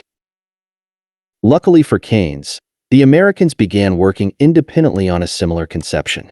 The architect of the U.S. plan was Harry Dexter White, the Assistant Secretary for International Affairs at the U.S. Treasury. White had been born in Boston in 1892 of Lithuanian parents who had fled the Tsarist pogroms. Educated at Stanford and Harvard, he had eventually joined the Treasury in 1934 as a New Dealer and enjoyed a meteoric rise within the department through a combination of hard work, intelligence, and flattery in the right places. Short and stocky with a round face, rimless glasses, and fleshy lips topped by a trim mustache, White was an unprepossessing man with few friends. He seemed unable to resist being overbearing and rude in his professional dealings, even to his colleagues, and he has variously been described by those who knew him as the unpleasantest man in Washington, a son of a bitch, and an intolerable human being. Keynes, who was remarkably able to put up with people's foibles and idiosyncrasies, wrote that he has not the faintest conception of how to behave or observe the rules of civilized discourse. But even though White was often overtly anti-British, Keynes grew to develop great respect for his incisive intelligence, his single-mindedness, and his drive. White also happened to be a Soviet agent, originally recruited in 1935 to the same spy ring that included Whittaker Chambers and Alger Hiss. During the war, along with several colleagues at the Treasury's Division of Monetary Research, whom he talked into the cause, he did much to support the Soviet war effort and beyond. As the principal Treasury representative on interagency committees dealing with international affairs, White handled more pieces of classified information than any other single official in the administration, including the president, and passed on secrets about the whole range of U.S. financial policies to Soviet intelligence, including U.S. strategy on financial aid to the USSR.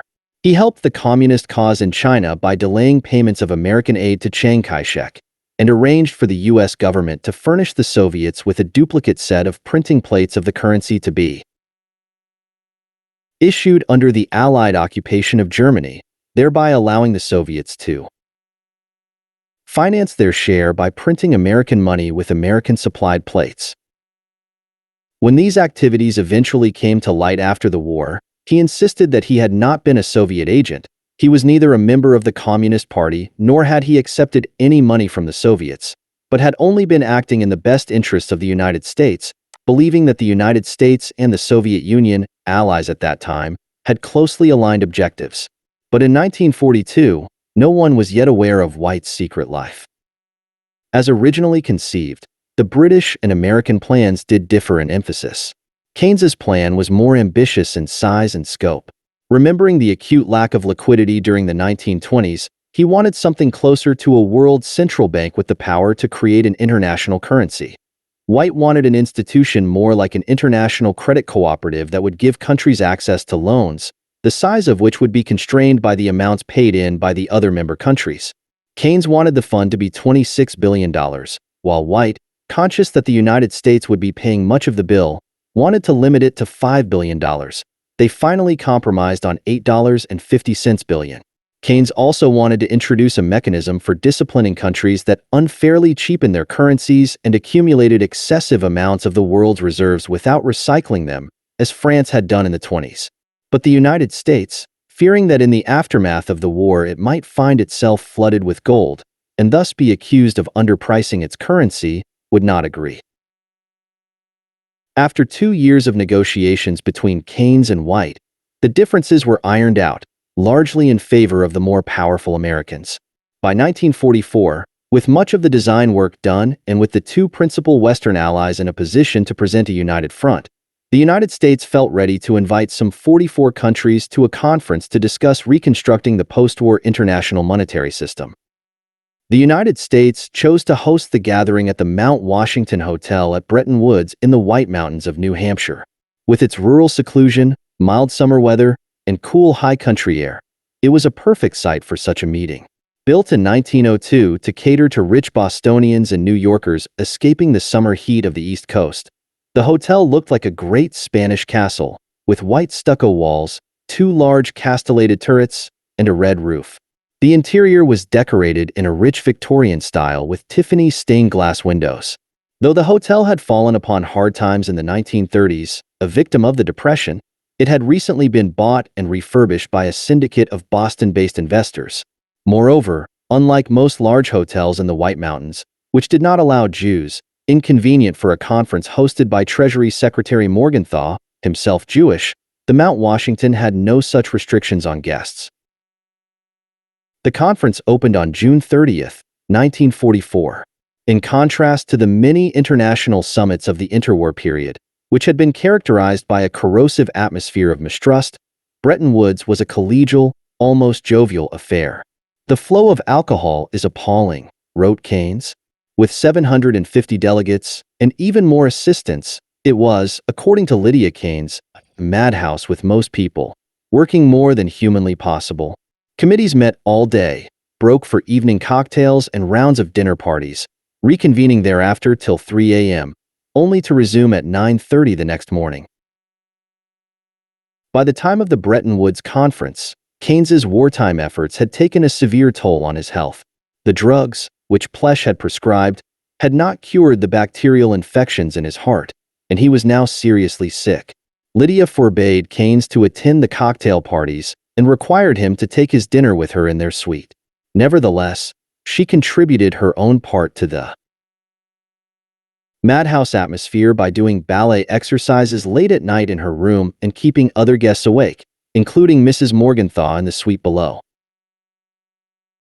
Much of the negotiating had been done prior to the conference between the Americans and the British. At Bretton Woods, the biggest controversy was over how much money each country would be eligible to borrow from what was now being called the International Monetary Fund. The Russians, who were there in strength though very few of them spoke English, demanded that their borrowing rights reflect not simply economic power but also military strength, and insisted on equality with the British. India wanted to be on a par with China. The Bolivians wanted parity with the Chileans and the Chileans with the Cubans. The United States, as the fund's prime financier, set these quotas in a series of backroom deals orchestrated by White. On July 22, the conference came to its formal close with a great banquet. Keynes gave a final address. He reminding the participants of the economic chaos that had afflicted the world for almost a generation and paid tribute to the spirit of cooperation that had informed the discussions. "If we can so continue, this nightmare, in which most of us present have spent too much of our lives, will be over. The brotherhood of man will have become more than a phrase." As he left the room, the delegates sang, "For he's a jolly good fellow." 2 years later, Keynes's heart finally gave out and he died at the age of 61. White was appointed the U.S. Executive Director of the International Monetary Fund after the war, but in 1947, under investigation by the FBI, he was forced to resign, citing ill health. The next year, after being publicly named as a Soviet agent by Whittaker Chambers, he was called to testify before the House Committee on Un-American Activities. 3 days after his testimony, on August 16, 1948, he, too, collapsed and died of a heart attack at the age of 56. Nevertheless, the legacy of these two men, the international monetary arrangements known as the Bretton Woods system, fruitfully endured for another 30 years. It provided the foundations for the reconstruction of Europe and Japan after the war. It allowed the global economy to boom through much of the 1950s and 1960s without any of the financial crises that had been so much a part of its history, and it set the stage for one of the longest periods of sustained economic growth the world has ever seen. 23. Epilogue. I have yet to see any problem, however complicated, which, when looked at in the right way, did not become still more complicated. Poul Anderson. Anyone who writes or thinks about the Great Depression cannot avoid the question, could it happen again? First, it is important to remember the scale of the economic meltdown that occurred in 1929 to 1933. During a 3-year period, real GDP in the major economies fell by over 25%. A quarter of the adult male population was thrown out of work, commodity prices fell in half, consumer prices declined by 30%, wages were cut by a third. Bank credit in the United States shrank by 40%, and in many countries the whole banking system collapsed. Almost every major sovereign debtor among developing countries and in Central and Eastern Europe defaulted, including Germany, the third largest economy in the world. The economic turmoil created hardships in every corner of the globe, from the prairies of Canada to the teeming cities of Asia, from the industrial heartland of America to the smallest village in India. No other period of peacetime, economic turmoil since has even come close to approaching the depth and breadth of that cataclysm. Part of the reason for the extent of the world economic collapse of 1929 to 1933 was that it was not just one crisis but, as I describe, a sequence of crises, ricocheting from one side of the Atlantic to the other, each one feeding off the ones before, starting with the contraction in the German economy that began in 1928, the Great Crash on Wall Street in 1929, the serial bank panics that affected the United States from the end of 1930, and the unraveling of European finances in the summer of 1931. Each of these episodes has an analog to a contemporary crisis. The first shock, the sudden halt in the flow of American capital to Europe in 1928, which tipped Germany into recession, has its counterpart in the Mexican peso crisis of 1994. During the early 1990s, Mexico, much like Germany in the 1920s, allowed itself to borrow too much shorter money. When U.S. interest rates rose sharply in 1994, Mexico, like Germany in 1929, found it progressively harder to roll over its loans and was confronted with a similar choice between deflation or default. There are, of course, differences. Germany in 1928 was much larger compared to the world economy, about 3 times the relative economic size of Mexico in 1994. 51, but the biggest difference was to be found in the management of the crisis. The U.S. Treasury under Secretary Robert Rubin forestalled a default by providing Mexico an emergency credit of $50 billion with astonishing rapidity. Germany in 1929 had no such savior. Moreover, in 1994, Mexico could devalue the peso. In 1929, having only just emerged from a terrible bout of hyperinflation, Germany felt bound by gold standard rules and sacrificed its economy to maintain the parity of the Reichsmark. The second crisis of the series, the Great Crash, has a very obvious modern-day parallel in the fall of the stock market in 2000. Both followed a frenzied bubble in which stocks completely lost touch with economic reality, becoming grossly overvalued, by most measures 30 to 40%. In both cases, after the sell-off it became apparent that much of the rise had been pushed by a rogues gallery of Wall Streeters and corporate insiders. Both resulted in similar losses initial in wealth expressed as a percentage off GDP, roughly 40% in the first year, and were followed by a sharp contraction in investment. The reaction of the authorities was not that dissimilar. In the first year after the 1929 crash, interest rates in the United States were cut from 6% to 2%. In 2000, they were slashed from 6.5% to 2%. The 1931 to 33 sequence of banking panics that started with the failure of the Bank of United States has many of the same characteristics as the current global financial crisis that began in the summer of 2007 and, as I write, is still sweeping through the world's banking system. Both originated with doubts about the safety of financial intermediaries that had sustained large losses. In 1931 to 33, those fears precipitated a series of bank runs, as depositors pulled their money out of banks and hoarded currency that over a 2-year period spread in waves across the United States. The present turmoil has also led to a mass run on the financial system. This time not by panicked individuals desperate to withdraw their money, but by panicked bankers and investors pulling their money out of financial institutions of all stripes, not only commercial banks but investment banks, money market funds, hedge funds, and all those mysterious off-balance sheet special purpose vehicles that have sprung up over the past decade. Every financial institution that depends on wholesale funding from its peers has been threatened to a greater or lesser degree. In some respects, the current crisis is even more virulent than the banking panics of 1931 to 33. In the 1930s, most depositors had to line up physically outside their bank to get their money. Now massive amounts of money are being siphoned off with the click of a mouse. Moreover, the world's financial system has become both larger compared to GDP and more complex and interconnected. There is much greater leverage, and many more banks rely on short-term wholesale sources of funding that can evaporate overnight. The world's banks are therefore much more vulnerable than they were then. As a result, panic has swept through the system faster and more destructively. Offsetting this has been the response of central banks and financial officials. In 1931 to 33, the Fed stood passively aside while thousands of banks failed, thus permitting bank credit to contract by 40%. In the current crisis, central banks and treasuries around the world, drawing to some degree on the lessons learned during the Great Depression, have reacted with an unprecedented series of moves to inject gigantic amounts of liquidity into the credit market and provide capital to banks. Without these measures, there is little doubt that the world's financial system would have collapsed as dramatically as it did in the 1930s. Though the net impact on credit availability of the present crisis and the remedial actions taken by central banks is still uncertain and won't be known for many months, the authorities seem to have at least staved off a catastrophe. Finally, the European financial crisis of 1931 also has its modern-day counterpart in the emerging markets crisis of 1997 to 98. In 1931, the evaporation of confidence in European banks and currencies caused Germany and much of the rest of Central Europe to impose capital controls and default on their debts, leading to a contagion of fear that culminated in forcing Britain off the gold standard. In 1997, a similar sequence of rolling crises afflicted Asia.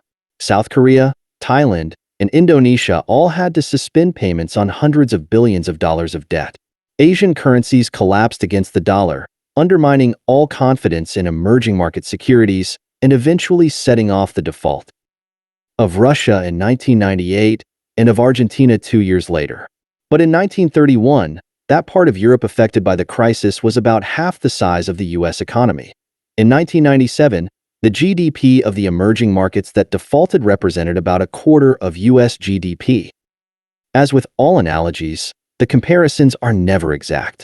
Nevertheless, they illustrate the scale of the economic whirlwind of 1929 to 32, a crisis equivalent in scope to the combined effects and more of the 1994 Mexican peso crises, the 1997 to 98 Asian and Russian crises, the 2000 collapse in the stock market bubble, and the 2007-8 world financial crisis, all cascading upon one another in a single concentrated 2-year period.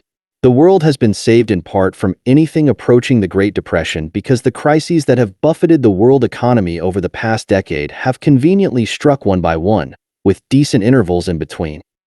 For many years people believed, even today many continue to do so, that an economic cataclysm of the magnitude of the Great Depression could only have been the result of mysterious and inexorable tectonic forces that governments were somehow powerless to resist. Contemporaries frequently describe the Depression as an economic earthquake, blizzard, maelstrom, deluge. All these metaphors suggested a world confronting a natural disaster for which no single individual or group could be blamed. To the contrary, In this book, I maintain that the Great Depression was not some act of God or the result of some deep-rooted contradictions of capitalism, but the direct result of a series of misjudgments by economic policymakers, some made back in the 1920s, others after the first crises set in, by any measure the most dramatic sequence of collective blunders ever made by financial officials. Who then was to blame? The first culprits were the politicians who presided over the Paris Peace Conference. They burdened a world economy still trying to recover from the effects of war with a gigantic overhang of international debts. Germany began the 1920s owing some $12 billion in reparations to France and Britain. France owed the United States and Britain $7 billion in war debts, while Britain in turn owed $4 billion to the United States. This would be the equivalent today of Germany owing $2.4 trillion, France owing $1.4 trillion, and Britain owing $800 billion. Dealing with these massive claims consumed the energies of financial statesmen for much of the decade and poisoned international relations. More important, the debts left massive fault lines in the world financial system, which cracked at the first pressure. The second group to blame were the leading central bankers of the era, in particular the four principal characters of this book: Montague Norman, Benjamin Strong, Hjalmar Schacht, and Émile Moreau. Even though they, especially Schacht and Norman, spent much of the decade struggling to mitigate some of the worst political blunders behind reparations and war debts, more than anyone else they were responsible for the second fundamental error of economic policy in the 1920s: the decision to take the world back onto the gold standard. Gold supplies had not kept up with prices, and the distribution of gold bullion after the war was badly skewed, with much of it concentrated in the United States. The result was a dysfunctional gold standard that was unable to operate as smoothly and automatically as before the war. The problem of inadequate gold reserves was compounded when Europe went back to gold at exchange rates that were grossly misaligned, resulting in constant pressure on the Bank of England, the linchpin of the world's financial system, and a destructive and petty feud between Britain and France that undermined international cooperation. The quartet of central bankers did in fact succeed in keeping the world economy going, but they were only able to do so by holding U.S. interest rates down and by keeping Germany afloat on borrowed money. It was a system that was bound to come to a crashing end. Indeed, it held the seeds of its own destruction. Eventually, the policy of keeping U.S. interest rates low to shore up the international exchanges precipitated a bubble in the U.S. stock market. By 1927, the Fed was thus torn between two conflicting objectives: to keep propping up Europe or to control speculation on Wall Street. It tried to do both and achieved neither. Its attempts to curb speculation were too half-hearted to bring stocks back to earth, but powerful enough to cause a collapse in lending to Germany, driving most of Central Europe into depression and setting in train deflationary forces throughout the rest of the world. Eventually, in the last week of October 1929, the bubble burst, plunging the United States into its own recession. The U.S. stock market bubble thus had a double effect. On the way up, it created a squeeze in international credit that drove Germany and other parts of the world into recession. And on the way down, it shook the U.S. The stresses and strains of trying to keep the limping gold standard going may have made some sort of financial shakeout inevitable. It was, however, not necessary for the crisis to metastasize into a worldwide catastrophe. European central bankers had been dealing with financial crises for more than a century. They had long absorbed the lesson that while most of the time the economy works very well left in the care of the invisible hand, during panics, that hand seems to lose its grip. Markets, particularly financial markets, became unthinkingly fearful. To re-establish sanity and restore some sort of equilibrium in these circumstances required a very visible head to guide the invisible hand. In a word, it required leadership.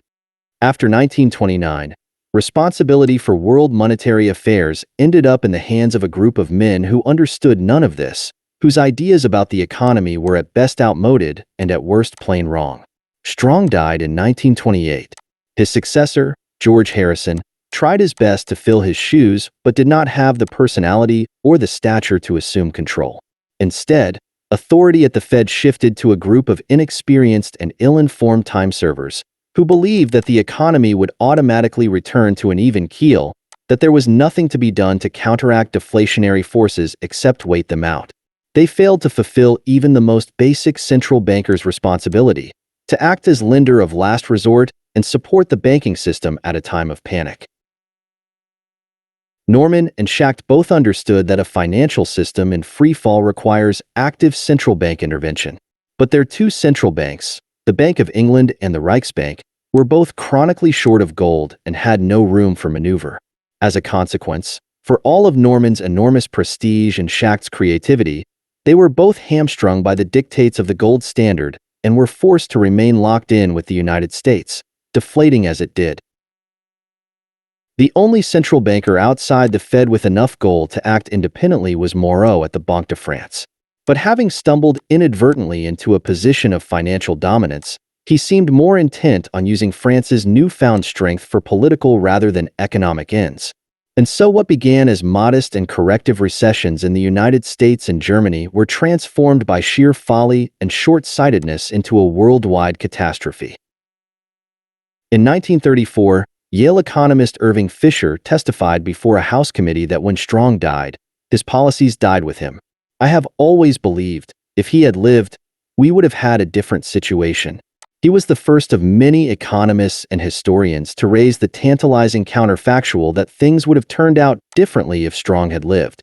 Though Strong was responsible for many of the errors surrounding the re-establishment of the gold standard, and for the easy money policy that led to the stock market bubble, there is little doubt that in early 1931 he would have acted more vigorously and with greater effect than his successor, George Harrison, to prevent the cascade of bank runs.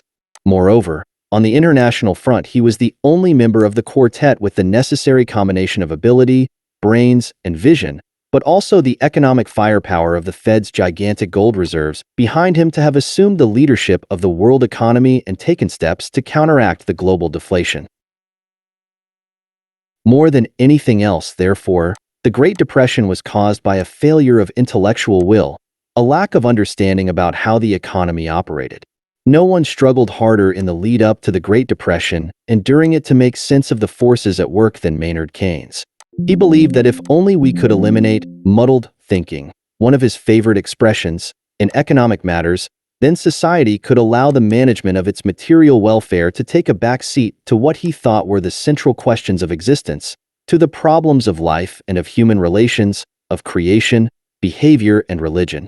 That is what he meant when in a speech toward the end of his life he declared that economists are the trustees, not of civilization, but of the possibility of civilization.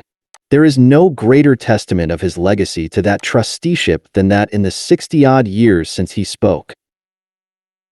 Those words, armed with his insights, the world has avoided an economic catastrophe such as overtook it in the years from 1929 to 33.